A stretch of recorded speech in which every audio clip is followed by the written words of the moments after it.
that is the reaction between sodium sulfate and barium chloride. Okay, sodium sulfate and barium chloride. Observe this one. See this one.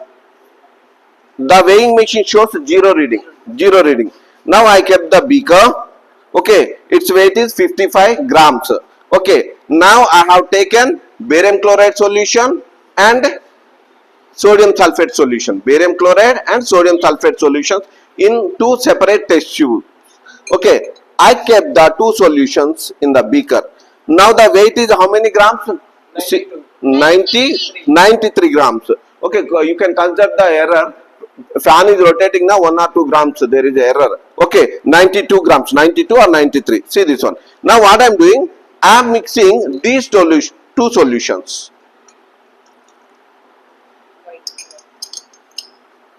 How many grams? 90. After the reaction also 92 grams. After the reaction also 92 grams. Okay, so with this we can conclude that in a chemical reaction, mass neither be created nor destroyed. So as per law of conservation of mass, you have to balance the chemical equations. రసాయన చర్యలు ఎందుకు తుల్యం చేయాలి?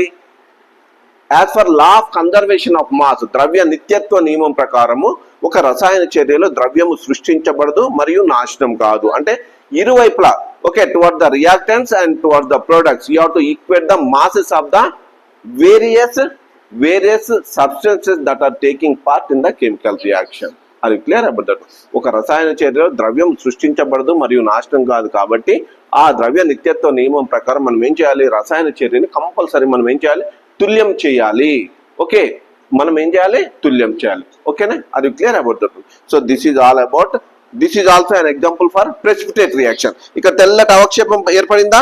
ఇది ఏంటిది? ఇది precipitate అవక్షేపము అంటాము. Undissolved substances formed at the end of the reaction. Are you clear? Okay, close it.